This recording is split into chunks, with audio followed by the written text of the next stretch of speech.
আলহামদুলিল্লাহ, বাংলাদেশের ঐতিহ্যবাহী জেলা ফরিদপুর সদরপুর থানার অন্তর্গত কি এলাকার নাম কি?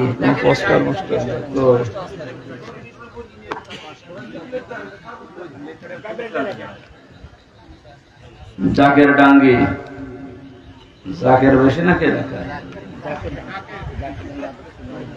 আদর্শ নুরানি হাফিজিয়া মাদ্রাসার উদ্যোগে মহাবিশ্বের মহাবিশ্বয় আমাদের মালিকের মুখের পবিত্র বাণী কোরআনে কারীম এই মহতী অনুষ্ঠানের সম্মানিত সভাপতি জনাব আলহাজ আব্দুল মজিদ মৃধা, এতক্ষণ যারা আলোচনা রাখলেন মাওলানা হুসাইন আহমেদ, মাওলানা আমির হোসেন সহ নামনা জানাব ওলামা ইকরাম, সম্মানিত পরিচালক হাফেজ মাওলানা রবিউল ইসলাম, মঞ্চে বসা অত্র এলাকার সর্বজন শ্রদ্ধাভাজন ব্যক্তিবর্গ, সামনে বসা মুসলমান ভাইরা, পর্দার আড়ালের সম্মানিতা মা এবং বোনেরা, প্রাণপ্রিয় ফরিদপুরবাসী, শুকরিয়া আদায় করছি আল্লাহর যিনি আমাদেরকে এখনো পর্যন্ত সুস্থ রেখেছে, আলহামদুলিল্লাহ।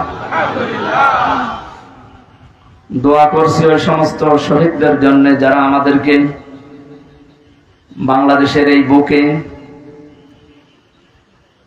জবান খুলে কথা বলার মতো একটা পরিবেশ তৈরি করে দিয়ে গেলেন।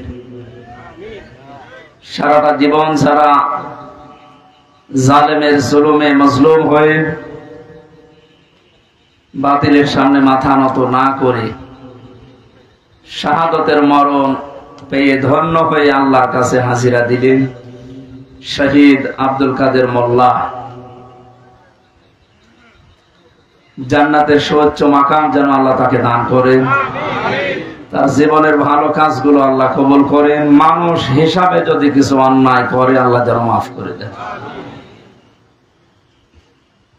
2024 সালের 5 আগস্টের যে স্বাধীনতা আমরা পেয়েছি, এখানে আপনারা বসে আছেন, আমার মনে হয় এই অনুষ্ঠানের কোনো অনুমতি নেওয়া এখন লাগেনি। 5 তারিখের আগে অনুষ্ঠানটা করতে হলে কমপক্ষে 8 থেকে 10 জায়গায় বলা লাগতো। তারপরও যে জালেম,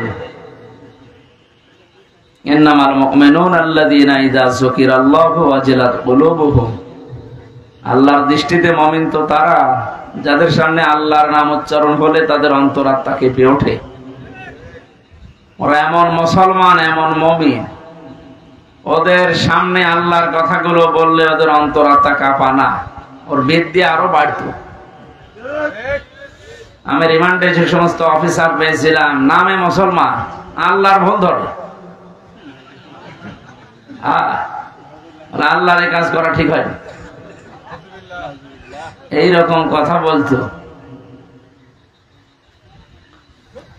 যেহেতু ফরিদপুরের এই সদরপুর আমি আসি না এর আগে, মনে হয় এখানে আসলে এই শহীদ আব্দুল কাদের মোল্লা ভাই সহ এ জেলাতে যে সমস্ত মানুষ শাহাদত বরণ করেছেন ইসলামের জন্য, মাজলুম অবস্থায় শহীদ আলী হাসান মোহাম্মদ মুজাহিদ রহমতুল্লাহ আলাইহি, এবং 5 আগস্টে যে সমস্ত মানুষ জীবন দিয়েছেন বৈষম্য দূর করার জন্য।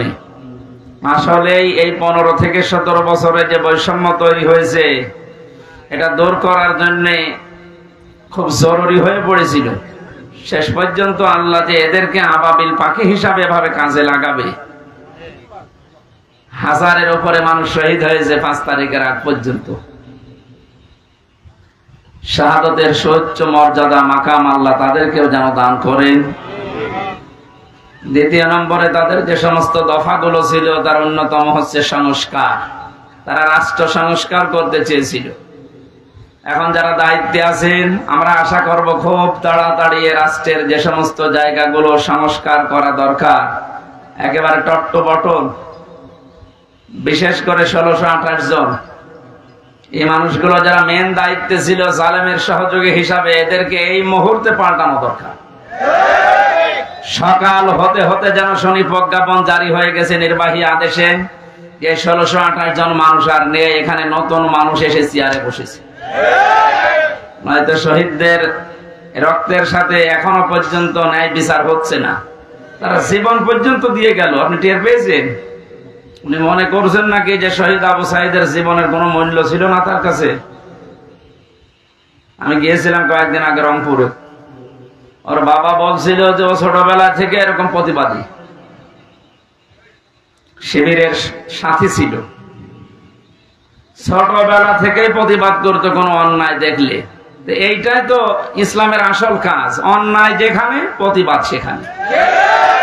যদিও সে শব্দটাকে অনেকে আজ উল্টাপাল্টা ব্যাখ্যা দিয়ে মন গড়া ভাবে নিয়ে ইসলামকে কলঙ্কিত করার চেষ্টা চালিয়েছে, এখনো চালাচ্ছে। জেলখানায় বহু মানুষ এরকম কিছু আছে উগ্র, হয়তো 5-7 জন, কিন্তু 93-94 জনই সব ভালো মানুষকে ধরে নিয়ে ওরা আন্দাজে নাম দিয়ে বিদেশের মানুষকে এটা দেখাতে চেয়েছে যে এই দেশে জঙ্গি আছে। এর মাস্টার মাইন্ডে যারা ছিল তার ভেতরে এই গোপালগঞ্জের মনিরু। আমি নাম ধরে বলছি কারণ আমি নিজে ছিলাম, তো আমি দেখেছি, আমার নামও দিয়েছি। অথচ জঙ্গির কোন বিষয় আমি কিচ্ছু জানি না। গত 4-5 দিন আগে আমার মামলা আদালত থেকে ঢিসমিস করে দিয়েছে। তাহলে মাঝখান থেকে আমার জীবনে 3টা বছর আপনি কেড়ে নিলেন কোন কারণে? আয়না ঘরে রেখে মাটির নিচে নিয়ে জেলখানায় নিয়ে 3টা বছর শেষ করে দিলেন। এখন যেহেতু প্রমাণ হয়েছে যে না আমার কোনো দোষ নেই, আমি নির্দোষ, আমার মোবাইল থেকে শুরু করে গ্রামের বাড়ি পর্যন্ত তন্ন তন্ন করে খুঁজেছে যে কিছু সম্পৃক্ততা পাওয়া যায় কিনা, না পাইনি। খালাস দিয়ে দিলে একেবারে বেকসুর আদালত থেকে। আমি মনে হয় একথা আমার মনে হচ্ছিল প্রাঙ্গণে দাঁড়িয়ে আদালতে, যে আমি জিজ্ঞাসা করি মাননীয় আদালত, আপনি এখন জামিন দিয়ে দিলেন, অথচ এই মামলাটা 3 বছর আপনার কাছে আসতেছে, একবারও জামিন দেননি। বলতো হয়তো এসে জামিন দেব কি করে, আমার হাত বাঁধা ছিল। এখন যেহেতু হাত খুলে গেছে, আপনি দিয়েছেন। আমরা চাই এদেশে 1628টা চেয়ারম্যান চেয়ার আছে, চেয়ারে যারা আছে তাদেরও হাত খুলে দেওয়া হোক। এগুলো খুলে দিতে হলে এই জালেমদের দোসর যারাই ছিল এরাও আর একটা জালেম। এই জন্য আমি একজনের নাম বললাম। এই মনিরুল কাউন্টার টেরোরিজমের দায়িত্বে থেকে হাজার হাজার মানুষকে এদেশের মাটি থেকে এই জঙ্গির ট্যাগ দিয়ে তার জীবনটাই নষ্ট করে দিয়েছে। আমি রিমান্ডে দেখেছি মাটির নিচে বহু মানুষ, তাদের কান্নার আওয়াজ শোনা যেত। 7 তলায় যখন নিয়েছে তো ওই সমস্ত জায়গায় দেখতাম কেউ 5 মাস 6 মাস 2 বছর 5 বছর করে আছে, দুনিয়ার কেউ জানি না। শুধু এইটা না, বাংলাদেশের বহু জায়গায় এরকম আয়না ঘর যেগুলো বানিয়েছিল জালেমেরা, এখানে যদি আরো কেউ থাকে অতি দ্রুত তাদের ছেড়ে দেওয়া হোক। হয়তো অনেকে আর নেই বেঁচে। আমার সাথে মুফতি ফখরুল ইসলাম ছিল, ওনাকে পায়ের নিচ দিয়ে হাত দিয়ে, সামনে রড ছিল, রডের সাথে দিয়ে হ্যান্ডকাপ দিয়ে লাগিয়ে রাখতো 24 ঘন্টা। আমাকে আজকে এসেছিল আপনাদের ফরিদপুর শহরে সকালে। মুফতি ফখরুল ইসলাম হেফাজত ইসলামের নেতা, ওনার বাড়ি নোয়াখালী হাতিয়া, ভালো মানুষ, বহুদিন ছিলাম ওনার সাথে। মাঝে মাঝে বলতো, হামজা ভাই আমার জীবনের সবচাইতে আশা আকাঙ্ক্ষা এইটা ছিল, ওরা যদি আমাকে একটু শুইতে দিত। শুয়ে থাকা যে কত বড় নিয়ামত আমি ওই কয়েকদিন টের পেয়েছি। এমনিতেই হাতে পাপে বেঁধে রাখলে তো ঘুমানো যায়, পায়ের ভেতর দিয়ে সামনে রডের সাথে ওই গলে হাত লাগিয়ে তালা লাগিয়ে দিত। টয়লেটের জন্য মানুষ 1-1.5 মিনিট সময় দিত। নামাজ কালা ওসব ইশারা, কখন জোহর হয় কখন ফজর হয় ও নিজেও জানে না, জিজ্ঞাসা করলে গালি দেয়। এইরকম শয়তান মার্কা মানুষকে পাহারায় রাখত। এই জন্য দেশকে জঙ্গি আছে এই ধোয়া তুলে যে মানুষগুলো দায়িত্ব পালন করেছে, যদিও তাদেরকে অব্যাহতি দিয়েছে চাকরি থেকে, চাকরি না, ওদেরকে এরকম জায়গায় বছরের পর বছর রাখা লাগবে।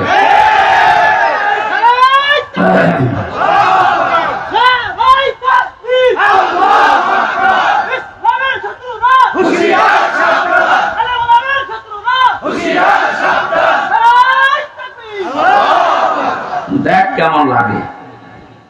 একটা উপন্যাস পড়েছিলাম বিশ্ববিদ্যালয়ে থাকাকালীন, ওটার নাম হচ্ছে দেখ কেমন লাগে। আমার তো এখন ওইটাই মনে হচ্ছে। আজকে আমি এখানে আসার পরে একজন দেখা করলো, তার ভাই আমার সাথে পাশের বিল্ডিং এ ছিল, আপনাদের ফরিদপুরে বাড়ি। ও অনেকদিন আছে, এ সঙ্গে মামলা দিয়ে টাক লাগিয়ে ওরে রেখে দিয়েছে, বছরের পর বছর রেখে দেয়। বাংলাদেশের আলেমদের উজ্জ্বল নক্ষত্র হিসাবে যিনি পরিগণিত বলা যায়, মুফতি জসিমউদ্দিন রহমানী হাফিজাহুল্লাহ, এই লোকটাকে বিনা কারণে এই 11-12 বছর জেলে রেখে দিয়েছে। যে সমস্ত ট্যাগ দিয়ে তারা রেখেছিল, উনি কি ওই রকম ধরনের মানুষ? একজন প্রখ্যাত আলেম, তার জ্ঞানের গভীরতা কি হাদিসের উপরে। আমি বহু সময় কাটিয়েছি লোকটার সাথে। তার জ্ঞানের গভীরতা এবং মুআমালাত মুআশারাত ব্যবহার, যেটা আমি যে সমস্ত মানুষের সাথে মিশে সবচাইতে বেশি আদর পেয়েছি, তার ভেতরে অন্যতম আল্লামা মামুনুল হক হাফিজাহুল্লাহ। ওনার কাছে আমি ঋণী, বহু কষ্ট করেছে আমার জন্য। নিজে খেতে পারতো না, কিন্তু রান্না করে করে, এই যে গরম করে করে আমারে খাওয়াতো, ছোট ভাইয়ের মতো দেখতো। আমি আরো বেশি ভালোবাসা পেয়েছিলাম বাংলাদেশ জামায়াতে ইসলামীর শ্রদ্ধাভাজন আমির ডাক্তার শফিকুর রহমান। লোকটার সাথেও কিছুদিন ছিলাম। মানুষ মনে হয়নি আমার কাছে, মনে হয়েছে একটা জিন্দা ফেরেশতা। মানুষ যে এত নরম হতে পারে, আর ব্যবহার যে এত মোলায়েম হতে পারে, আমি কাছে না থাকলে বুঝতাম না।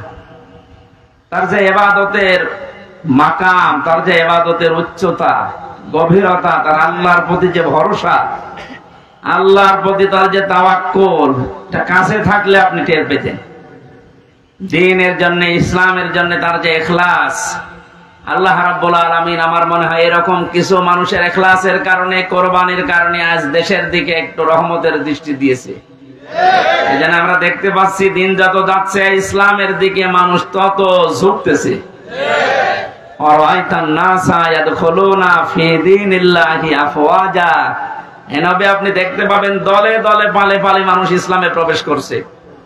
যেহেতু সে অবস্থা শুরু হয়ে গেছে, কিছুদিন যেতে দেন, এই বাংলাদেশে কালেমার পতাকা ইনশাআল্লাহ উড়বেই উড়বে। এখানে আমাদের একটু দায়িত্ব আছে। ছোটখাটো যে বিষয়গুলো নিয়ে আমরা এখনো পর্যন্ত মতপার্থক্যে আছি, জাতীয়তাবাদী দল বলেন, জেনারেল দল বলেন, ইসলামী দল বলেন, এই ছোটখাটো বিষয় নিয়ে মনোমালিন্য করলে কিন্তু আবার জালেমেরা ঘুরে দাঁড়াতে পারে। কারণ আন্তর্জাতিক মহল তো আর সব আমাদের পক্ষে না। কথা বুঝতেছে? একটা হোস্টেলে 100 জন ছাত্র ছিল। সকালে নাস্তা দেওয়া হতো তাদের রুটি আর পাউরুটি, কলা। এর ভেতরে 20 জন বলছে এই নাস্তায় আমাদেরকে দেওয়া লাগবে যতদিন আমরা হোস্টেলে আছি। কিন্তু 80 জন বলছে না, এই নাস্তা আমরা খাবো না। হোস্টেলের যিনি দায়িত্বে আছে, ম্যানেজার, তাকে ডাক দেওয়া হয়েছে যে এই নাস্তা পাল্টান। আমরা কেউ কেউ খিচুড়ি খেতে চাই, কেউ কেউ রোল খেতে চায়, কেউ কেউ চিড়া ভিজা খেতে চায়, আর এরা মাত্র 20 জন, এরা পাউরুটি কলা চায়। আমরা এটা চাই না, আমরা পাল্টাতে চাই মেনু। হোস্টেলের ম্যানেজার বলছে ঠিক আছে, তাহলে ভোট দেওয়া হোক। ভোট আরম্ভ হয়ে গেল, কে ভোট বেশি পায় সেইটা চালু হবে। 20 জন তো ঠিক আছে, নাকি? এরা তো সে ছোটবেলা থেকে এই খেয়ে মানুষ, এরা সব কলা পাউরুটিতে আছে। বাকি যারা ছিল তারা ভোট দিয়েছে।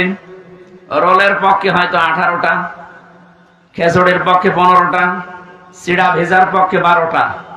এভাবে ভাগ করতে করতে দেখা গেল যে না, 20 যে 20ই বেশি আছে। অথচ 20-এর তুলনায় মানুষ ছিল কয়টা বলেন না কেন? 80। বিদ্যুৎ চলে গেল, এই তাড়াতাড়ি করেন।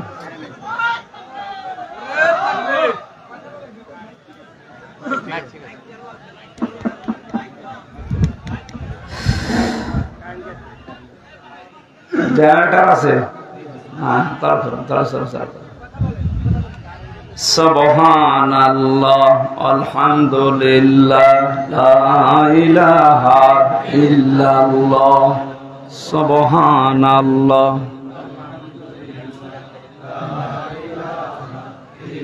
এই মাওলানা আবু তালেব কোথায়? ঠিক আছে, বসো। সুবহানাল্লাহ আলহামদুলিল্লাহ। এই ছেলে, কি সমস্যা কি? বসেন বসেন বসেন, খুব জরুরি না হলে উঠবেন না। রংপুরের লাইনের মানুষগুলোকে আমরা একটা নামে ডাকি, কি কারণও আছে, সহজ সরল একটু বেশি, ওদের প্রশংসা করা যায়, কারণ সহজ সরল মানুষগুলো আর গরিব মানুষগুলো এ দরবেশ বাবার চাইতে 500 বছর আগে জান্নাতে যাবে। কথা বুঝতেছে? দরবেশের বাড়ি ঢাকা আর ওদের বাড়ি রংপুরে। নাম শুনলে আমরা মফিজ বলি, এই মফিজদেরই একজন আবু সাইদ জীবন দিয়ে আমাদের কাছে মুক্ত জীবনে ফিরিয়ে দিয়েছে। ঢাকার মানুষ দেয়নি তা না, মুগ্ধ ভাই ঢাকার মানুষ।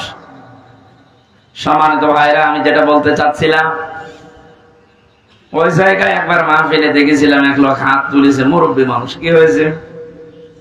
আমি 1 নাম্বারে যাব। ঠিক আছে, যান। আর একজন বলছে আমি 2 নাম্বারে, আর একজন 3 হাত তুলেছে। কি গো? বলছে যে আমি বিড়ি খাবো। তার মানে ওই 2 কাজ করে বিড়ি খেয়ে তারপরে আসবে। কি বলবো? বললাম ঠিক আছে, যান, মুরব্বী মানুষ, খেয়ে আবার তাড়াতাড়ি চলে আসবে। এখানে যারা উঠতেছেন ওইরকম 3 নাম্বারে আছেন কেউ? 1 নাম্বার 2 নাম্বার ছাড়া 3 নাম্বারে যেন কেউ যাবেন না। আমি যেটা বোঝানোর জন্য উদাহরণটা নিয়ে আসলাম, বলেন আপনি বাস্তবতা এখন এই পর্যায়ে পৌঁছিয়েছে। আমরা টুপিওয়ালা মানুষ বলতে শুধু না, এদেশে আমরা যারা স্বাধীনতা চাই, এতদিন স্বাধীনতার নামে আমরা পরাধীন ছিলাম। সত্যিই যদি আমরা স্বাধীন হতে চাই, আল্লাহর বিধান ছাড়া স্বাধীন হওয়া সম্ভব না। যেভাবে চলছে এভাবে যদি চলতে থাকে, আগামীতে কিছুদিন পরে যদি আবার যাদেরকে আমরা বলছি যে না আপনারা আসেন, ওরা এসে এদের চাইতেও ভয়ঙ্কর হবে, যতদিন পর্যন্ত কোরআনে কারীম সংসদে না যাবে। কথা বোঝাতে পেরেছি? সুতরাং আমাদের টুপিওয়ালা মানুষ বলেন, ইসলামে সাই দেয় মানুষ বলেন, সে জাতীয়তাবাদী যাই বলেন, দেশকে যারা ভালোবাসে এইরকম মানুষের সংখ্যা 80টা, আর বাকি ওই 20টা। ওরা এতদিন যা চেয়েছে ওই 20টা তাই চাচ্ছে। কথা বুঝতেছে? এতদিন যা যা করেছে ওই 20টা ওইটাই চাচ্ছে, কিন্তু আমরা 80টা তো ওইটা চাই না। কারণ আমরা নিজেদের ভেতরে যদি ভাগাভাগি করে, কেউ খিচুড়ি, কেউ রোলমল, এই সমস্ত জিনিস নিয়ে 20টা পর্যন্ত যেতে না পারি, তাহলে কিয়ামতের আগে কিন্তু এটা পাল্টানো সম্ভব না। এই রুটি পাউরুটি, রুটি আর কলা যদি আমরা পাল্টাতে চাই, 80 জনকে আমাদের ছোটখাটো বিভেদ ভুলে সব খিচুড়িতে ভোট দেওয়া লাগবে। হ্যাঁ, কথা বলছেন? যদি এবার ভুল করেন ওই 20টা কিন্তু আবার আসবে। আল্লাহ আমাদেরকে বোঝার তৌফিক, উদাহরণ থেকে এখন নেওয়ার তৌফিক দান করুন, বলেন আমিন। সম্মানিত ভাইরা, শাহাদাত এটা খুব গুরুত্বপূর্ণ একটা বিষয়। 5 তারিখের আগ পর্যন্ত, আগস্টের, আমি কুষ্টিয়া বাংলাদেশ জামাতে ইসলামীর কুষ্টিয়া জেলা শাখার উদ্যোগে কিছুদিন আগে আলেমদের একটা সমাবেশ করেছিল, 550 আলেমকে নিয়ে, সব ঘরানার। আজকে ফরিদপুরে হয়েছে প্রায় 750 আলেম, সব ঘরানার আলেম এক জায়গায় এসেছিল। মুফতি ফখরুল ইসলাম কওমি মাদ্রাসার মুহতামিম, উনিও এসেছিলেন। জামাতে ইসলামের বাংলাদেশের হামিদুর রহমান আজাদ, কেন্দ্রীয় সেক্রেটারি সহকারী, উনিও এসেছিলেন। ভারপ্রাপ্ত সেক্রেটারি যিনি ছিলেন মাওলানা এটিএম মাসুম, উনিও এসেছিলেন। মাওলানা কামরুল ইসলাম সাইদ আনসারী, আপনাদের পাশের জেলা ফরিদপুর মাদারীপুরে বাড়ি। এই সমস্ত মানুষগুলোর কথা শুনছিলাম, আমি নিজেও 5-7 মিনিট কথা বলেছিলাম। একটু ভাবলাম ওই জায়গায় দাঁড়িয়ে দাঁড়িয়ে যে এই যে সুন্দর একটা দৃশ্য, এখানে 750-র উপরে আলেম, 3-4 ঘন্টা পর্যন্ত অনুষ্ঠান চলছে, অথচ আগস্টের 5 তারিখের আগে এই অনুষ্ঠান 500 না, 750 না, 7.5 জন যদি এক জায়গায় হতো আলেম, 10টা মামলা হইত। এটা বানিয়ে বললাম না, এইটাই ঠিক। কোন জায়গা থেকে কোথায় এসেছে আমরা, আপনি টের পাচ্ছেন? জালেমরা মনে করেছিল আরামে আছি, শান্তিতে আছি, আল্লাহ মনে হয় আমাদেরকে ভালোবেসেই রেখেছে। আমরা যখন 11 সালে গ্রেফতার করেছিল ওসির বাড়ি গোপালগঞ্জে, আমরা প্রথমে থানায় নিয়ে মসজিদ থেকে জমার নামাজ পড়ে কেবল বের হয়েছি সিঁড়িতে, আমার এসে গ্রেফতার করে নিয়ে চলে গেল। কি অপরাধ আমার? অথচ থানায় চলে। কি বলবেন তো? আপনি সুদের বিরুদ্ধে কথা বলেন কেন? এ কথা কি আমি বলি না আল্লাহ বলে? সুদের বিরুদ্ধে বক্তব্য কার? আমি তো শুধু অ্যাডভার্টাইজ করিস, আর ওই দায়িত্বই তো আমার। আমি অ্যাডভার্টাইজ না করলে আমার খবর হবে না। বিভিন্ন রকমের দোষ চাপিয়ে দিলে যে শিবির করে, শিবিরের রক কেটে বেড়ায় আন্দাজে। এই যে আমার বন্ধু পেছনে বসে আছে মাওলানা আবু তালেব, আমার অনার্স মাস্টার্স ওনার সাথে একসাথে ছিল বিশ্ববিদ্যালয়ে আল কোরআনে। জিজ্ঞাসা করেন তো আমি জীবনে কোনোদিন অ্যাক্টিভ হয়ে মিছিল মিটিং এ গেছি? আন্দাজে একটা এক লাগিয়ে দিলেন আপনি। আমার বলে শিবিরের কেন্দ্রীয় লিডার। আরে শয়তান, শিবিরের কেন্দ্রীয় লিডার বুঝিস? এই জেনারেল দলের মতো নাকি একবার লাফ দিয়ে হঠাৎ করে ঘুম থেকে ভেঙে দেখছে সভাপতি? কত কাঠখড়ি পোড়ানো লাগে, সমর্থক হওয়া লাগে, কর্মী হওয়া লাগে, সাথী হওয়া লাগে, সদস্য হওয়া লাগে, এরপরও পদ চাইলে পাবেন না। এই রকম দৃশ্যগুলো পার করে কেন্দ্রীয় লিডার তো দূরের কথা, ভাবাও চায় না। সমস্যা কি আপনার? আরো পেছান যে যেখানে আছে কথা বলবেন, দেখতে পারে পারুক, না পারে না পারে। এটা একগুলো লাগিয়ে যখন থানাতে নিয়ে গেল, ওই দিন খুব অসহায় মনে হচ্ছিল নিজেকে। পুলিশের গাড়িতে ওই প্রথম ওঠা আমার, হাতের ভেতরে হ্যান্ডকাপ। এমনিতে আপনি নিয়ে যেতে পারতেন, আপনি তো দেখলেন যে মসজিদ থেকে আমি জমার খুতবা দিয়ে বের হচ্ছি, পালিয়ে যেতাম। দুই হাতের ভেতরে হ্যান্ডকাপ লাগিয়ে মনে হচ্ছে কি বড় জিনিস ধরিস, অথচ কিছুই না। থানায় নিয়ে আমারে বলছে, হুজুর কুলিল্লাহুম্মা মালিকাল মুলকি তুতিল মুলকা মান তাশা। এই আয়াতের মানে কি? আল্লাহ যাকে চায় ক্ষমতা দেন, যাকে চায় নামিয়ে দেন। আমারে বলছে তাহলে প্রধানমন্ত্রী শেখ হাসিনাকে আল্লাহ দিয়েছে, এই তো জায়গা মতো হাত দিয়েছে। যাতে মাথা ধরো তাহলে ঠিক আছে, বাড়ি ওই জায়গায় তো। আমার একটা আয়াত ওই সময় মনে পড়ে গেল, সূরা আলে ইমরানের 178 নম্বর আয়াতটা। আল্লাহ পাক বলেন, ওয়ালা ইয়াহসাবান্নাল্লাযীনা কাফারু আন্নামা নুমলি লাহুম খায়রুল লিআনফুসিহিম ইন্নামা নুমলি লাহুম লিয়াজদাদু ইসমা ওয়ালাহুম আযাবুম মুহিন। আল্লাহ পাক বলেন, হে নবী, কাফেরেরা কিন্তু ধারণা করে তাদেরকে আল্লাহ যে নিয়ামত গুলো দিয়েছে, ক্ষমতা, টাকা পয়সা, প্রভাব প্রতিপত্তি, এগুলো মনে হয় তাদের কল্যাণের জন্য ভালোবেসে দিয়েছে। না, ওদেরকে এই ক্ষমতা, টাকা পয়সা, অর্থ সম্পদ, বিত্ত বৈভব দেওয়ার পেছনে আল্লাহর উদ্দেশ্য আছে। এগুলো পেয়ে কাফেররা এমন এমন কাজ করছে যে ওদের পাপের বোঝা যেন পরিপূর্ণ হয়ে যায়। এই 15.5-16 বছরে এই জালেমদের পাপের বোঝা এত বেশি ভারী হয়ে গেছে, লিয়াজদাদু ইসমা, বৃদ্ধি হতে হতে পাপের বোঝা এমন জায়গায় পৌঁছিয়েছে, আপনি যদি বাস্তবতা দেখতেন তাহলে টের পেতেন যারা কোথায় পৌঁছিয়েছে। পৃথিবী থমকে দাঁড়িয়েছে আয়না ঘরের এই দৃশ্যগুলো দেখে, অথচ নিজে আমি দেখে এসেছি কত কঠিন মারাত্মক জায়গা এটা। মাটির উপরের ঘরেই মানুষ তালাবদ্ধ হয়ে থাকতে পারে না, আর মাটির নিচে কোনো আলো বাতাস নেই। এটা কি কবর নাকি সে নিজেও জানে না। 24টা ঘন্টা তালা লাগানো, এদিকে 2.5 হাত, এদিকে 1.5 হাত, এতটুকু জায়গায় সামনে একটা টয়লেট দেওয়া। জালেমদের এত দিন অত্যাচার, জুলুম, নির্যাতন করার পরও মন নরম হয় নাই। আর এখন মাঝে মাঝে ভিডিও বার্তা পাঠায় যে আমার দোষ কি, যে মানুষ আমারে তাড়িয়ে দিল।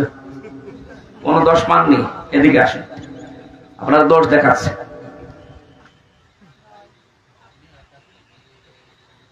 আয়না ঘরের সাথে যারা সম্পৃক্ত, আমার মনে হয় একটাকেও আল্লাহ কোনোদিন ক্ষমা করার কথা না। যে কষ্ট তারা মানুষকে দেয়, পশুর সাথেও মানুষ এত বড় নিকৃষ্ট আচরণ করে না। আরে ভাই, সেখানে 1 ঘন্টা 5 ঘন্টা 10 ঘন্টা 2 দিন 4 দিন রেখে ছেড়ে দিলেও তো হয়। আপনি চিন্তা করতে পারেন 8 বছর একটা লোককে ওইভাবে বেঁধে রেখেছে। সারা বাংলাদেশের সব মানুষ যদি এদেশের জালেম যারা ছিল তাদেরকে মাফ করে দেয়, ব্যারিস্টার আরমানের বউ জীবনও মাফ করবে না।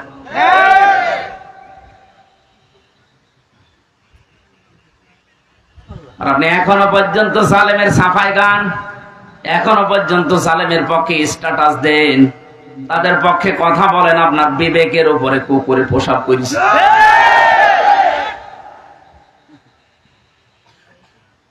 বলে আপা আপনি ঘাবড়াবেন না, আপনি ঘাবড়ালে আমরা নরম হয়ে যাই। সেনাবাহিনী ধরেছে ওইটারে নরম বানিয়ে ফেলেছে। পাপের বোঝাটা এত বেশি পরিপূর্ণ হয়ে গেছে, আল্লাহ বলেন আমি যখন নিজে ওকে ধরেছি, ইন্না বাতশা রাব্বিকা লাশাদীদ, তোমার রবের ধরা বড় শক্ত ধরা। মহিন, তাদের জন্য অপমানজনক শাস্তি আল্লাহ রেডি করেছেন। এর প্রমাণ কালামানিক বিসি পর্যন্ত উড়ে গেছে। ফরিদপুরের একজন সন্তান খান সাহেব নামে, মতিয়ার রহমান খান, ও একটা ডাবিং করেছে টকশোর। কালামানিকের মহিউদ্দিন খান বলছে না, তাই বলে আমার বিসিতে মারবে।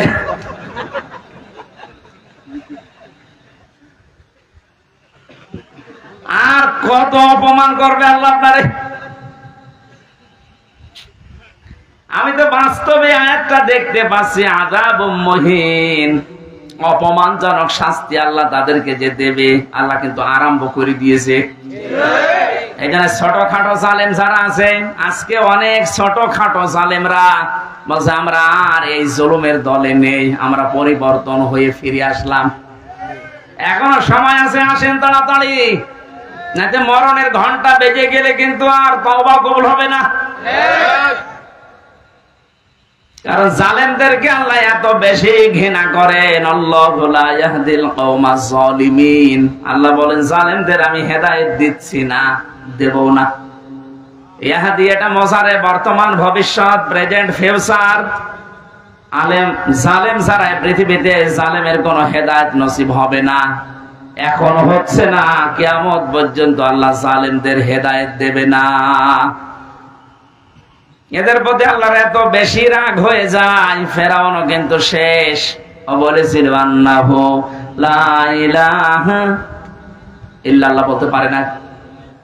আপনি তাফসিরে দেখবেন, ও যখন একবার পানির নিচে যাচ্ছিল, আবার উপরে ভেসে ওঠে, পানি খেতে খেতে পেট মোটা হয়ে গেছে, তখন ও বলেছিল আন্নাহু লা ইলাহা ইল্লাল্লাহ বলতে যাবে, জিবরাইল এসে মুখের উপরে কাঁদা লাগিয়ে দিয়েছে।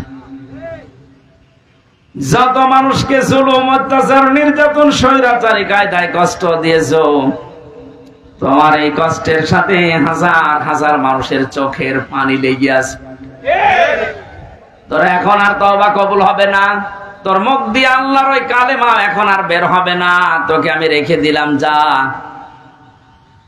আল-আনা ওয়াকাদ আসাইতা ক্বাবলু ওয়া কুনতা মিনাল মুফসিদিন, এখন স্বীকার করছো যে আমি ভালো হয়ে গেলাম, এখন বলছো আমি তওবা করছি না, আজকে আর হবে না। এর পূর্বে তুই স্বৈরাচারী ছিলি। এজন্য স্বৈরাচার যারা, ফ্যাসাদ যারা সৃষ্টি করে, জমিন যারা বিশৃঙ্খলা তৈরি করার চেষ্টা চালায়, আল্লাহ পাকের হেদায়েত থেকে তারা চিরবঞ্চিত হয়ে যায়। ফেরাউনের জীবনী পড়ার পরে আমি লেডি ফেরাউনকেও মিলিয়েছি, সবগুলো খাপের খাপ মিলে যায়। ফেরাউন ক্ষমতা নেওয়ার পরে 4টা কাজ করেছিল ওর বন্ধু হামানের কথা মতো। এই পৃথিবীতে বহু ফেরাউন যারা আছে, সে পুরুষ হোক আর লেডি হোক, এই মানুষগুলো দেখলাম এই 4টা কাজই হাতে নিয়েছে। হাজার হাজার বছর আগে ফেরাউন ওই সময় প্রথমে ক্ষমতা পেয়ে এই কাজ চালু করেছিল, আসমানি কিতাবের শিক্ষা রাখা যাবে না। আমি যেটা দাবি করতে চাই, এই দাবি যদি আমি পূরণ করতে সক্ষম হতে চাই, তাহলে আসমানি কিতাবের আলোচনা চলবে না। কারণ দাবি করার চেষ্টা চালিয়েছিল আনা রব্বুকুমুল আ'লা, আমি সব চাইতে বড় রব, আমার উপরে আর কিছু চলবে না। ওটা আরবিতে বলেছিল, এটা মাতৃভাষায় বাংলাতে অনেকেই বলছে আমার উপরে আর কেউ নেই, বেশি ঝামেলা করবা সব বন্ধ করে দেব, এরকম কথা বলতো না? কথা বলেন না কেন? এই কথাটা আপনি আরবি করেন তো ফেরাউনের কথার সাথে পুরো মিলে যায়। প্রথমেই হাত দিয়েছিল শিক্ষা ব্যবস্থায়, আসমানি কিতাবের শিক্ষা থাকবে না। এই 15.5 বছরের ভেতরে এমন জায়গায় আমরা দেখলাম আসমানি কিতাবের শিক্ষা প্রায় পুরাপুরি মিটিয়ে ফেলেছে। গত পরশুদিন দেখলাম মাদ্রাসা ইসলাম শিক্ষা পড়াচ্ছে এক হিন্দু। চিন্তা করতে পারেন কোথায় পৌঁছিয়েছে? মাদ্রাসা ইসলাম শিক্ষা যদি একটা হিন্দু পড়ায়, বাকিগুলোর অবস্থা কি? দেশটা কোথায় পৌঁছিয়েছে যে জাতীয় মসজিদের ইমাম পর্যন্ত পালিয়েছে।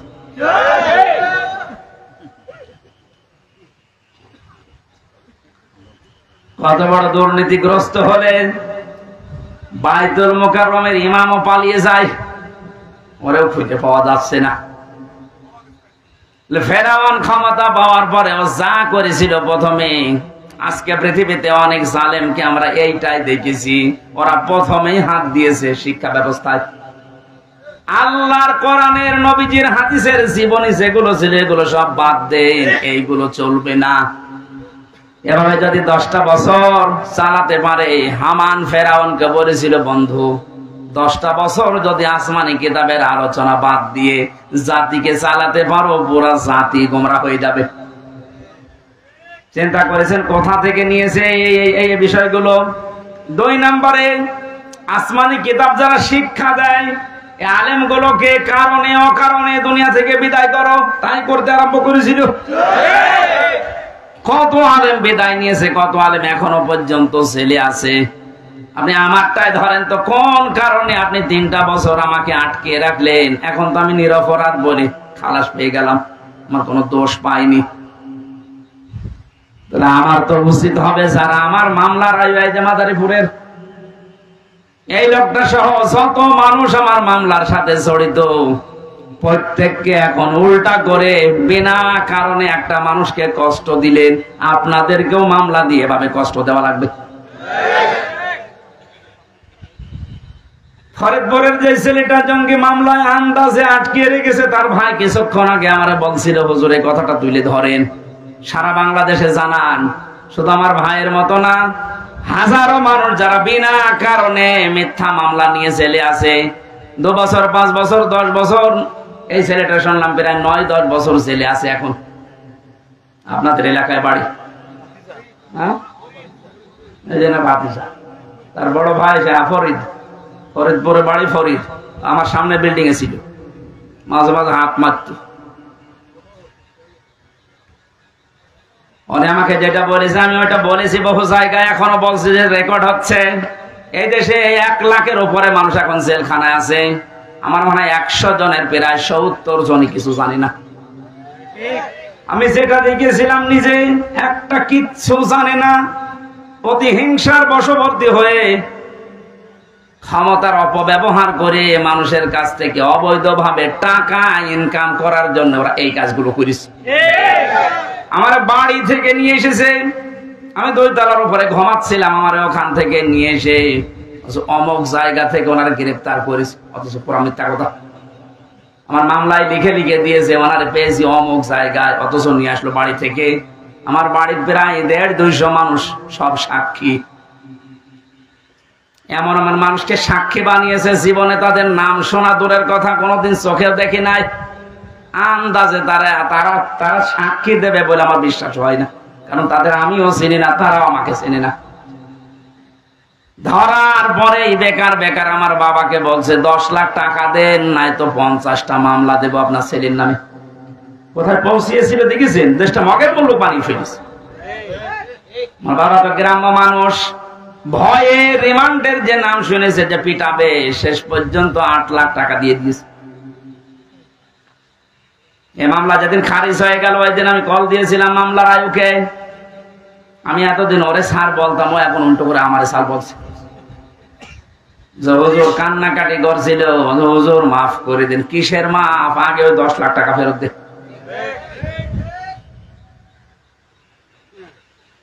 কারণে অকারণে হাজারো মানুষকে আপনি এভাবে জেলখানায় রেখেছেন, যাদের মামলা প্রমাণ হয়ে যাচ্ছে, যারা নির্দোষ খালাস পেয়ে যাচ্ছে। আমার মনে হয় উচিত হবে সরকারের এই মুহূর্তে আইন পাশ করা, যারা এই মামলার আয়ু থেকে জড়িত উপর পর্যন্ত প্রত্যেকে এভাবে 8-10 বছর করে জেলে রেখে দেন। দেখেন কেমন লাগে। একটা মানুষ যদি পরিবারের যে মেন, সে যদি জেলে থাকে, তার পরিবারটা সে শুধু নষ্ট হয় না, তার পরিবারও শেষ। আমার 2টা মেয়ে, আমার স্ত্রী, আমার মা বাবা, আর তো কেউ নেই। আমার বাবা বৃদ্ধ।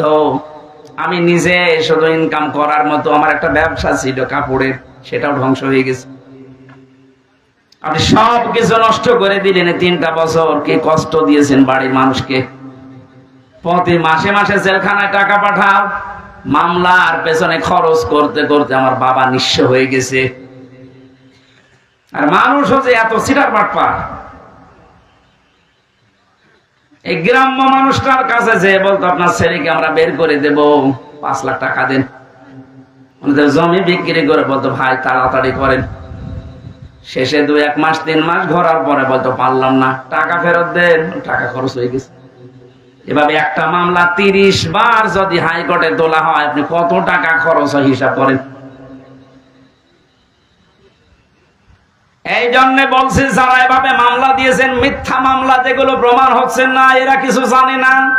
2 বছর 5 বছর 10 বছর পরে খালাস পেয়ে যাচ্ছে বেকসুর, তার মানে ওর অপরাধ আপনি পাননি। কথা বলেন না কেন? আদালত কোনো অপরাধ প্রমাণ করতে পারেনি, এই জন্য তো খালাস দিয়েছে। সুতরাং আশা করব যারা এর সাথে জড়িত, এদের বিরুদ্ধে আজ আমরা মামলা দিয়ে এদেরকেও 3 বছর জেল খাটাবো। দেখ আপনি, আপনার ছেলে মেয়ে নষ্ট হয়ে যাবে, আপনার বউ নষ্ট হয়ে যাবে। আর আমান আজমির বউ পর্যন্ত চলে গেছে, অন্য জায়গায় বিয়ে করেছে। আপনি চিন্তা করতে পারেন, কারণ সে তো জানতো না যে আমার স্বামী বেশি আছে কিনা। এ মহিলারও কোনো দোষ নেই। কিন্তু ব্যারিস্টার আরমানের স্ত্রীটা 8 বছর পর্যন্ত টিকে ছিল, সেও তো জানতো না আমার স্বামী বেশি আছে না মারা গেছে। কত বড় কঠিন হৃদয়ের মানুষ আপনি ছিলেন। আপনি সব জানতেন যে ওকে কোথায় কোথায় রেখেছি। কত কান্নাকাটি করেছে ইলিয়াস আলীর স্ত্রী, তার সন্তান এসে। এত বড় অভিনয় করলেন কি করে? ইলিয়াসের মেয়েটার মাথায় হাত দিয়ে বলছে তোমার বাবা কোথায় আছে আমি খোঁজ করে দেখবো, অথচ তখন মারা হয়ে গেছে তার। এইরকম অভিনয় করে আপনি পার পেয়ে গেলেন দুনিয়ার মানুষের সামনে। আমি এই জন্য বলছিলাম, বাংলার 18 কোটি মানুষ আপনাকে মাফ করে দিলেও ব্যারিস্টার আরমানের ইলিয়াস আলীর বউ আপনাকে মাফ করবে না। আমার 3 বছরে আমার বউ আপনাকে মাফ করবে না।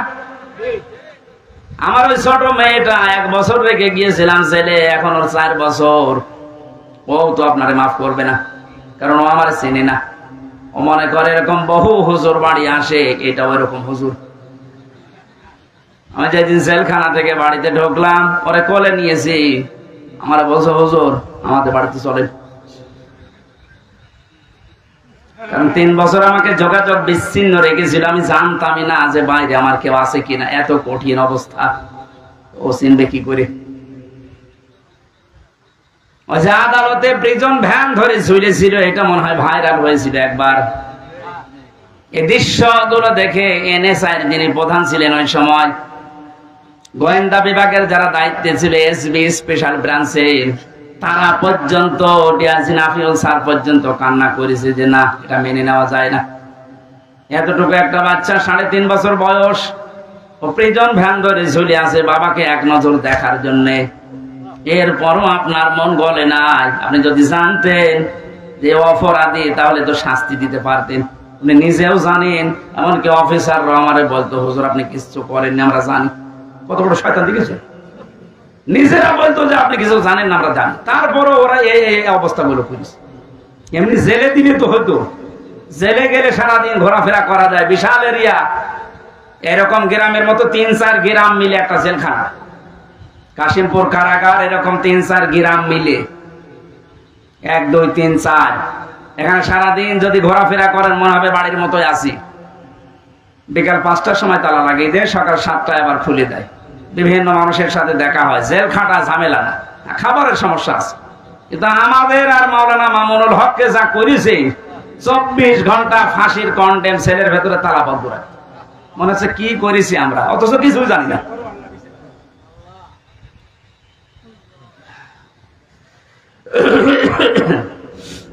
আমি আযাবুম মুহিনের কথা বলছিলাম। জালেমরা মনে করে আল্লাহ আমাদেরকে ভালোবেসে ক্ষমতায় রেখেছে। ওই যে ওসি সাহেব যেটা মনে করেছিল, আল্লাহকে ভালোবেসে মহব্বত করে কল্যাণের জন্য ওদের ক্ষমতা দেয় না। ওদের পাপ যেন পরিপূর্ণ হয়ে যায়, এই জন্য আল্লাহ দিয়ে রাখে। আমার মনে হয় খাপের খাপ এই আজটা ওদের সাথে মিলিয়েও গিয়েছে। যখনই পরিপূর্ণ হয়ে গেছে, এত বড় বড় দল বাংলাদেশে 17 বছর বহু চেষ্টা করেছে, চুল পরিমাণ নড়াতে পারে নাই। অথচ মাত্র কিছু ছাত্র, আমার মনে হয় আল্লাহ এদেরকে আবাবিল পাখির মতো ব্যবহার করেছে। কারণ পাপ পরিপূর্ণ হয়ে গেছে, এখন আবাবিল পাখির মতো ব্যবহার করে জালেমদেরকে এমন ভাবে অপমান করেছে। দোয়া করছি মুসাফির অবস্থায়, মাজলুম অবস্থায়, অসুস্থ অবস্থায় বলছি, কারণ জেল থেকে বের হয়ে আমি এখনো পর্যন্ত স্বাভাবিক না। ওরা যা খাওয়াতো আমাদেরকে, বেঁচে থাকা দায়। মাওলানা মামুনুল হক না থাকলে আমি আরো কষ্ট পেতাম। ওনার একটা গরম করার বাটি ছিল, মাঝে মাঝে উনি গরম করে আমাদেরকে খাওয়াতো। তাছাড়া যে খাবার দেয় 10,000 মানুষের খাবার খাওয়া যায়। ডাকাত যারা যায় 27 বছর জেল খাটতেছে, সুইডেন আসলাম কয়েকদিন আগে বের হয়েছে না, এটা সঠিক কিনা? এরপরে ডেন্সার রাসও ছিল গোপালগঞ্জের, ভয়ঙ্কর তাজ ছিল টাঙ্গাইলের, নাসির বের হয়েছে। এ মানুষগুলো আমাদের উপর দ্বারাই ছিল। এদের হ্যাঁ, এরা 27 বছর জেল খেটেছে, কিন্তু একটু আরামে ছিল। ওদের ভিআইপি তো, ওরা ভেতরে থাকার পরও বাইরে ওদের রাজত্ব চলতো। এই কারণে কোনো অভাব ছিল না। এক মাসে ওদের 8-10 লাখ 20 লাখ টাকা খরচ, আর আমাদের 20 লাখ 10,000 টাকা বাড়ি থেকে পাঠাতে আমার আব্বা। যেখানে 20 লাখ খরচ করে একটা লোক, সেখানে 10,000 টাকায় হালে পানি নেবে। এদের কষ্টটা আরো বেশি দিত। টাকা আনতে পারিস না, টাকা আনবো কি করে? আর কি ওর মতো বাম হাত ডান হাতের ইনকাম আছে? এই কষ্টগুলো দেওয়ার কারণে শেষ পর্যন্ত, তারপরও বলছি, ওনারা যদি ফাঁসির কন্টেম ছেলে না রেখে আমার শুধু জেলে রাখতো, আমার মনের ভেতরে এত দুঃখ কাজ করতো না। এমন করেছে আমার সহ্যের বাইরে চলে গেছে। আমার মা, বাবা, স্ত্রী আর সন্তান, এদের ছাড়া কাউকে দেখা করতে দেবে না। তাও এরা যদি 3 মাস পরে একবার যেত, 9টা না 10টা গোয়েন্দা বিভাগ থেকে রিপোর্ট লাগবে যে হ্যাঁ এটা মা বাবা। কেন আমি বলে দিচ্ছি যে ছবি দেখে এটা আমার মা বাবা হবে না, 9-10টা গোয়েন্দা বিভাগ খবর নেবে। তার মানে ও খবর নিতে 8-10 ঘন্টা শেষ। কুষ্টিয়া থেকে কাশিমপুর কারাগার গাজীপুরে যাওয়া আসা করতে 7 দিন লাগে। আর আমাদেরকে আত্মীয় স্বজন ওখানে আছে। কি করলেন আপনি বলেন তো? আর এখন বলেন আমি কি করেছি, কি করেছি আপনি টের পান না। এই জানেন জুলুম যারা করেছেন তারা তো আমাদের মামলার আসামি শুধু না, আপনারা আল্লাহর মামলার আসামি। ইন্নামাস সাবিলু আলাল্লাযিনা ইয়াজলিমুনা নাস, সূরা শুরার 42 নম্বর আয়াত। আল্লাহ বলেন আমি নিজে জালেমদের বিরুদ্ধে মামলা দেব। তাহলে জালেমরা মামলার আসামি কার? যারা আল্লাহর মামলার আসামি, আপনি তাদের সাপোর্ট করেন না? তো শুধু সামিয়ানা নিছে। আল্লাহ তুমি আমাদেরকে যে কষ্ট জালেমদের মাধ্যমে দিয়েছো, আমরাও এখন মুসাফির অবস্থায়, মাজলুম অবস্থায়, অসুস্থ অবস্থায় দোয়া করছি কিয়ামতের আগে যেন জালেম চেয়ারে আর কোনোদিন বসতে না পারে। দরকার গরু ছাগল দিয়ে চলুক, তারপর কোন জালেমকে আমরা আর দেখতে চাই না। কথা বলেন ঠিক কিনা? এক জালেম বিদায় নেওয়ার পরে আরো কোন মানুষ যদি এসে এখানে জুলুম করে তাদেরও দাঁত ভাঙা জবাব দেশের মানুষ দেবে ইনশাআল্লাহ। এই জন্য কোন জালেম যেন জুলুম করার সাহস না পায়, এটা বোঝার তৌফিক আল্লাহ এই দেশের মানুষকে যেন দান করেন, আমিন। দরুদ সালাম পাঠ করার মাধ্যমে আমাদের আজকের আলোচনার বিষয় শান্তির ঘর। কি বললাম? বাংলাদেশটাকে একটা ঘর মনে করেন, এটাকে শান্তি দিয়ে পরিপূর্ণ করার জন্য কি লাগবে? সূরা ইউনূসের এই 25 নম্বর আয়াতে আল্লাহ আমাদেরকে সেটা শুনিয়েছেন। আল্লাহর কথা শুনি আমরা ওইভাবে দেশটা সাজাবো, পুরা দেশটাকে আল্লাহ শান্তি দিয়ে পরিপূর্ণ করে দেবেন ইনশাআল্লাহ। কোরআনে কারীম থেকে পড়েন, আউযু বিল্লাহি মিনাশ শাইতানির রাজীম, বিসমিল্লাহির রহমানির রহিম,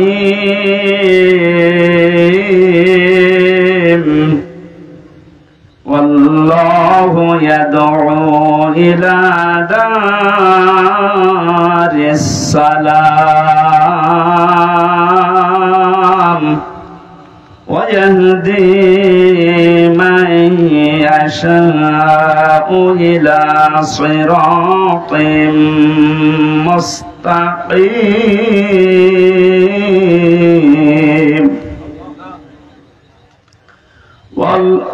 লিল্লাযীনা আহসানুল হুসনা ওয়া জিয়াদা।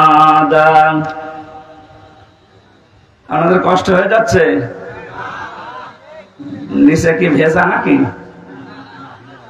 একটু খেয়াল করে শুনবেন, আমরা তাফসীর আকারে কথা বলবো ইনশাআল্লাহ। সূরা ইউনূস কোন সূরা?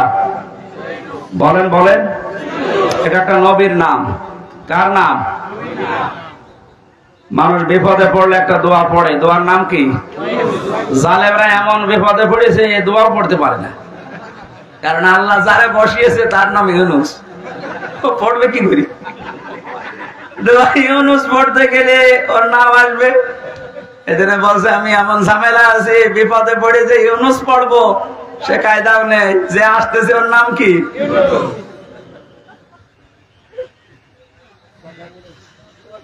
সূরা ইউনূসের একটা মাত্র আয়াত আর একটা আয়াতের খণ্ড বিশেষ আমরা পড়েছি। এটা 10 নম্বর সূরা কোরআনে কারীমের, মক্কায় নাযিল হয়েছে। আয়াত আছে 109টা, রুকু আছে 11টা। 25 নম্বর আর 26 নম্বর আয়াতের প্রথম অংশটা আমার আলোচনার বিষয়। আজকে আমি কোরআন দিয়ে সাজিয়েছি, এটা শান্তির ঘর। কিসের ঘর? ঘরটা যদি শান্তির হয় এ পৃথিবীর মানুষের হায়াত বেড়ে যাবে।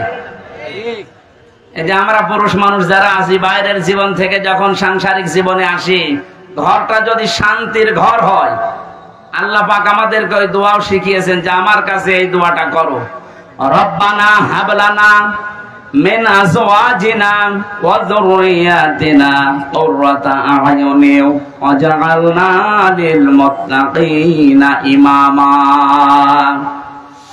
আল্লাহ পাক বলেন, বান্দারা আমার কাছে বল, হে আমাদের রব, তুমি আমাদেরকে বউ দাও, সন্তানাদি দাও, এমন সন্তান এমন স্ত্রী আমাদের কপালে তুমি তৈরি করে দাও যেগুলো দেখলে আমাদের চোখ শীতল হয়ে যায়।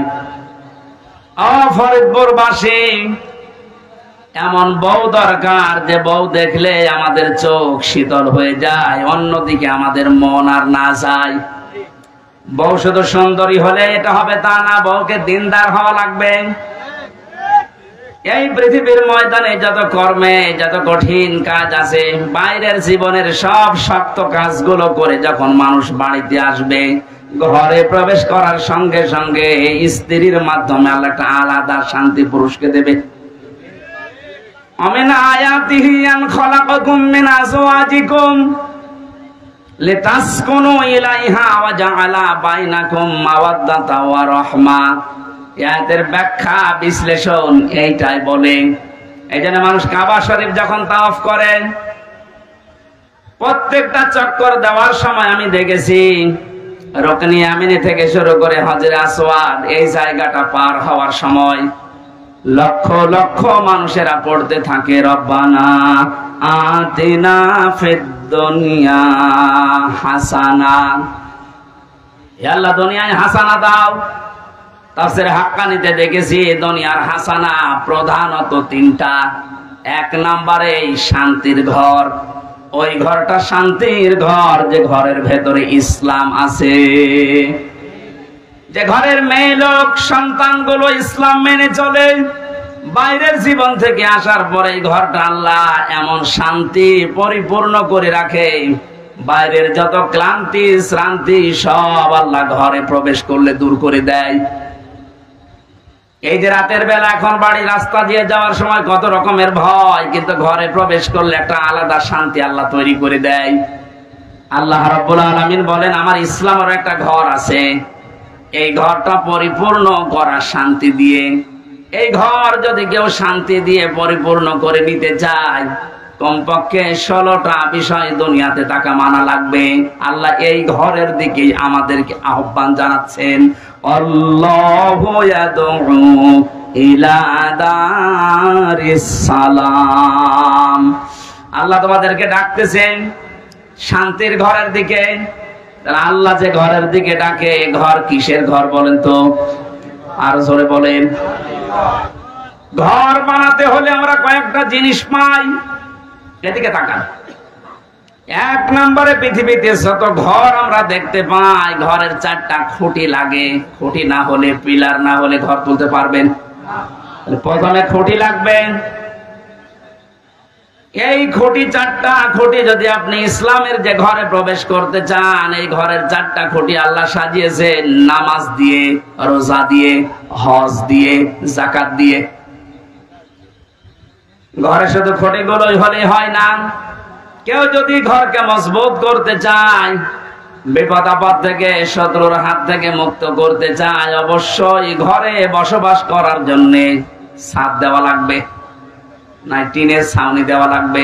কথা বলেন ঠিক কিনা? আল্লাহ যে ঘরের কথা জানাচ্ছেন যে ইসলাম নামক ঘরে, ঘরে প্রবেশ করলে শান্তি পাওয়া যাবে। এই ঘরটা আমার আল্লাহ ছাদ হিসাবে যার নাম দিয়েছেন, এইটার নাম হচ্ছে কালিমা।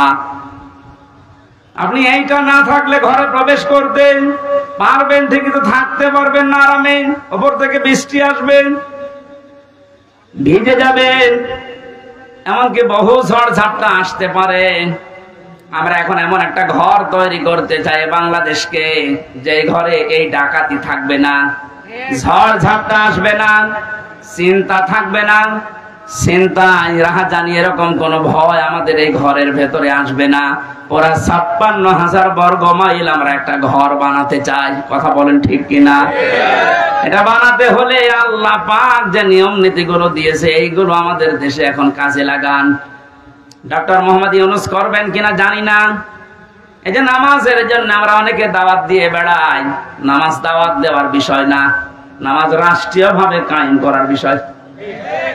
কোরআনে কারীম জানিয়েছে, আল্লাযীনা ইম্মাক্কান্নাহুম ফিল আরদি আকামুস সালাহ ওয়া আতাবুজ যাকাতা ওয়া আমারু বিল মা'রুফি ওয়া নাহাউ আনিল মুনকার ওয়ালিল্লাহি আকিবাতুল উমুর। আল্লাহ বলেন, আমি কোন মুমিনকে যদি রাষ্ট্র ক্ষমতায় বসাই, ক্ষমতা পাওয়ার পরে তার কাজ হবে নামাজের বিল সমাজে জারি করা। যদিও 1 মাস 2 দিন হয়ে গেল, এখনো পর্যন্ত আমরা এটা পাইনি। তাহলে এমন মানুষকে এখানে পাঠাতে হবে যে মানুষগুলো এসে আল্লাহর কোরআনের এই কথাটা পালন করবে। কথা বলেন না কেন? এটা যদি রাজনীতি মনে করে আপনি চলে যান, আপনার কপালে আগুন লাগবে।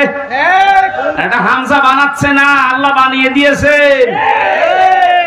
শান্তির ঘর তৈরি করতে হলে মাস্ট বি নামাজ রাষ্ট্রীয় ভাবে নিয়ে আসা লাগবে।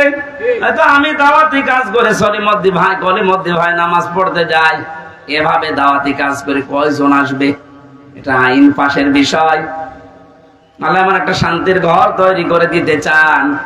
ঢাকা বিশ্ববিদ্যালয় এখন যিনি ভিসি, উনি ইমামতির যোগ্যতা রাখেন, উনি নিজে ছাত্রদেরকে সাথে নিয়ে নামাজ আদায় করাচ্ছে।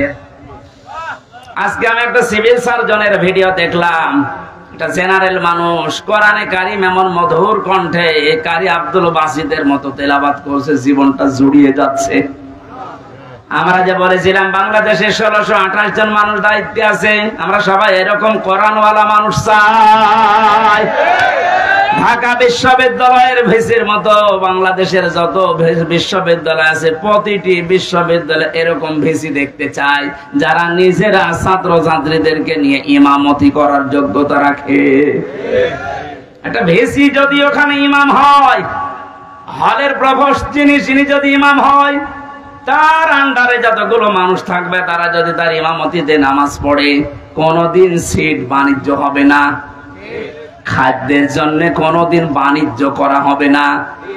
1 মাস 2 দিনের রিপোর্ট আজকে দেখেছেন, শুধুমাত্র জালেমরা বিদায় নেওয়ার কারণে যে সমস্ত হলগুলোতে ভর্তুকি দেওয়া লাগতো, খাবারের সমস্যা ছিল, লস হতো, এই খাবারের হোটেলগুলোর মালিক এখন হলের যারা দায়িত্বে আছে ওরা বলছে আমাদের আর লস হচ্ছে না। সুবহানাল্লাহ বলতে পারেন না?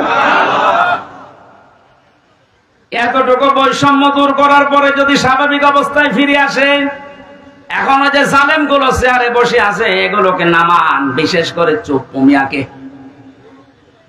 কথা বলছেন এখন জালেমদের থাকাকালীন একে নিয়োগ দেওয়া, চুপ্পু মিয়াকে তাড়াতাড়ি নামান। একে দিয়ে কিন্তু মাঝে মাঝে একটা ইস্যু তৈরি করে ক্রু করার চেষ্টা চালাবে জালেমরা, কারণ জালেমরা তো বসে নেই, বিভিন্ন জায়গায় যে ওরা কিন্তু কাজ চালিয়ে যাচ্ছে এখনো। কয়েকদিন আগে আমি সিঙ্গাপুরে গিয়েছিলাম, এখান থেকে যে জালেমরা পালিয়েছে ওখানে আমি জুলুমের বিরুদ্ধে বক্তব্য দেওয়ার কারণে ওই দেশের পররাষ্ট্র মন্ত্রণালয় নালিশ দিয়েছে আমার নামে, বলছে ওনার দেশে মামলা আছে, আর উনি এসে এই দেশে বক্তব্য দিল। ওই দেশে যারা দায়িত্বে আছে ওরা খোঁজ খবর নিয়ে এই 2-3 দিন আগে যেহেতু মামলাটা ডিসমিস হয়ে গেছে, ওরা বিপদে আছে। আরে বেটা, ওরে আদালত থেকে তো বেকসুর খালাস দিয়েছে, ওর কোনো দোষ নেই, তুই বেকার ওর নামে উল্টা পাল্টা করে আমার কাছে নালিশ দিলি। ও দেশটা তো আমাদের মতো হুসুকে বাঙালি না, ওরা খোঁজ খবর নিয়ে দেখতে পেয়েছে জামিনের অপরাধ, যারা নালিশ দিয়েছে নালিশ পাঠিয়ে এখন থাকার খবর আছে। নিজের পায়ে নিচে কোড়াল মারছেন, বাইরে বসে বসে যে মানুষগুলো ষড়যন্ত্র করছে এদের জন্য একটা কাজে এই ঝামেলাটা রয়ে গেছে, যেহেতু ওদের নিয়োগ দেওয়া, এটা যেন আহ্বান জানাবো খুব তাড়াতাড়ি এই 1628টা চেয়ার থেকে এদেরকে নামিয়ে এতদিন যারা বৈষম্যের শিকার হয়েছে তাদেরকে চেয়ার গুলোতে বসান। এইটার জন্য ছেলেরা জীবন দিয়ে গেছে। কালেমাটা আমাদের যদি সাদ হিসাবে আমরা তৈরি করতে না পারি দেশে, কালেমা মানে কি? লা ইলাহা ইল্লাল্লাহু মুহাম্মাদুর রাসূলুল্লাহ, এটা একটা বাক্য, এটা বাস্তবে যদি আমরা নিয়ে যেতে না পারি, আমাদের যে ঘর বানাবে ঘরটা কিন্তু বসবাসের উপযুক্ত হবে না। ঘর বানিয়ে ছাদ দিলে শুধু চারিদিকে 4টা খুঁটি দিলে হয় না, বেড়া দেওয়া লাগে, ঘরের বেড়া দেওয়া লাগে না, দেওয়াল দেওয়া লাগে। আল্লাহ পাক যে ঘরের দিকে ডাকতেছে, শান্তির ঘর যদি আমরা বানাতে চাই, এ ঘরের বেড়া হিসাবে প্রথমে আপনাকে সৎ কাজগুলো রাষ্ট্রীয়ভাবে জারি করা লাগবে। অন্যায় কাজগুলো এগুলো রাষ্ট্রীয়ভাবে আইন পাস করে নিষিদ্ধ করা লাগবে। এটা যদি রাষ্ট্রীয়ভাবে নিষিদ্ধ হতো, বাংলাদেশের বহু ব্রিজের এই অবৈধ টোল গুলো বন্ধ হয়ে যেত। এটা বন্ধ হয়েছিল 5 তারিখের পর কিছু কিছু, আবার জালেমারা অনেকে বিভিন্ন কায়দা এটা আরম্ভ করছে কিছু মুনাফিকের নাম দিয়ে। আমার কথার অর্থ বোঝেন? অনেক মুনাফিক এখন কিন্তু মাঠে নেমে পড়েছে। অল্প কিছু অত্যাচারের শিকার যারা হয়েছিল তারা এখন সুযোগের সদ্ব্যবহার করছে, আবার ওইগুলো জারি করে আবার বৈষম্য তৈরি করা, আবার সংস্কারকে ধ্বংস করে দিয়ে রাষ্ট্র সংস্কারের জন্য তারা দাবি তুলে জীবন দিয়ে গেল। এখন যদি আপনি আবার রাষ্ট্রের ভেতরে ভেজাল বাঁধান, আপনাকে আবার আমাদের সংস্কার করা লাগবে। যেন আমরা বেড়া দিতে চাই, এমন বেড়া যে বেড়া থাকলে কোনোদিন বেড়া টপকিয়ে ঘরের মানুষকে আক্রমণ করতে পারবে না বাইরের লোক। সৎ কাজের আদেশগুলো এটা সোনা মধু করার বিষয়, এটা আইন পাশের বিষয়।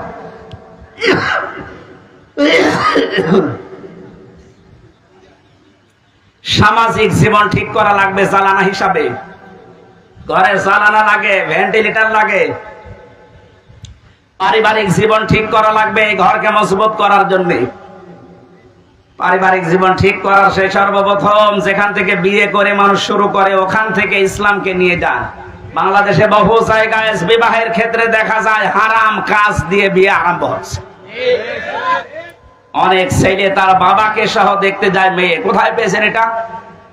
ওই মেয়েটাকে আপনি বিবাহ করবেন, আপনার জন্য দেখা যায় যাচ্ছে একবার, আপনার বাবার জন্য দেখা যায় যাচ্ছে বিয়ের আগে। কথা বলেন না কেন? বিয়ের আগে যে আপনি তাকে দিয়ে দেখাচ্ছেন, কিন্তু হারাম দিয়ে শুরু করছেন। অনেকে আবার দোলা ভাই নিয়ে যায়। এই যে পারিবারিক জীবনের যে বেড়াটা, যে জ্বালানাটা আমরা নষ্ট করে ফেলেছি আজ, এই জন্য মায়েদের পেটে এখন আর আব্দুল কাদের জেলানি আসে না। এক কথা বলছে না কেন? আসলে আজকেও কত মানুষ দোয়া চাচ্ছিল। আমি দিনের বেলা আজকে মাহফিল ছিল আমার মাগুরা শ্রীপুরে, কত মানুষ ছোট ছোট বাচ্চা নিয়ে এসে দোয়া চাচ্ছে। দোয়া করেন ছেলে যেন আব্দুল কাদের জেলানি হয়, অমুক হয়। আব্দুল কাদের জেলানি ছেলে এমনি হবে? আব্দুল কাদের জেলানি যে মায়ের পেটে এসেছিল, ওই মায়ের পেটের দিকে তাকান আর আপনার স্ত্রীর পেটের দিকে তাকান। এর পেট তো পরিমরির চাইতে খারাপ। কথা বলেন। সারা দেশের মানুষ দেখা শেষ, আর আব্দুল কাদের জেলানির মায়ের পেট তো ওইরকমই ছিল। ওনার জীবনে পড়তে গিয়ে পেয়েছি, মাকে একদিন জিজ্ঞাসা করছে, মা আমাকে পেটে রাখা অবস্থায় তুমি কোনো হারাম কাজ করেছিলে? মা তো মন খারাপ করে ফেলেছে, ডাক দিয়ে বলে, সন্তান আমার কি বললি? তোকে পেটে নিয়ে কোনো হারাম কাজ করবো মানে? হ্যাঁ, আমার মনে হয় তুমি আমার পেটে নিয়ে কোনো হারাম কাজ করেছিলে, নয়তো আমি যা পড়ি আমার কোনো পড়া মনে থাকতে চাই না। মা বলছে, বাবারে প্রশ্ন যখন করলি, তোকে পেটে নিয়ে কোনো হারাম কাজ করেছি বলে আমার মনে হয় না, তবে একটা কথা আমার মনে আছে, আমার পেটে যখন তোর বয়স 9 মাস, কয় মাস, তোকে নিয়ে আমি বেড়াতে গিয়েছিলাম তোর নানির বাড়ি। উঠানের উপরে দেখলাম কিছু আচার রোদে শুকাতে দিয়েছে, ওইটা আমি তুলে খেয়ে ফেলেছিলাম। পরবর্তীতে জানলাম যে ওটা পাশের বাড়ির একজন রোদে শুকাতে দিয়েছে। ও বাবা আব্দুল কাদের, মানুষের জিনিস আমি না বলে খেয়েছি, আর এটা হচ্ছে চুরি। এটা কি? কারো জিনিস না বলে খাওয়া, না বলে নেওয়া, এর নাম চুরি। এর নাম কি? আরো জোরে বলেন। যেহেতু আমি চুরি করে ফেলেছি, ওই হারাম মালের প্রভাব তোর মেধার উপরে পড়েছে, এই কারণে তোর পড়া মনে থাকে না। ফরিদপুরের মা বোনেরা, আপনারা আছেন কিনা আমি জানি না, আপনার পেটে আব্দুল কাদের জেলানি, ফাতেমাতুজ জোহরা এমনি আসবে। তার সন্তান পেটে রাখা অবস্থায় মানুষের জিনিস না বলে খাওয়ার কারণে তাও ভুল করে মনে করেছিল আমার নিজের মায়েরটা। এই কারণে যদি মেধার উপরে সন্তানের প্রভাব পড়ে, আর আপনারা আমাদেরকে পেটে নিয়েছে যারা, ওরা কত কিছু না বলে খেয়ে হজম করে ফেলে।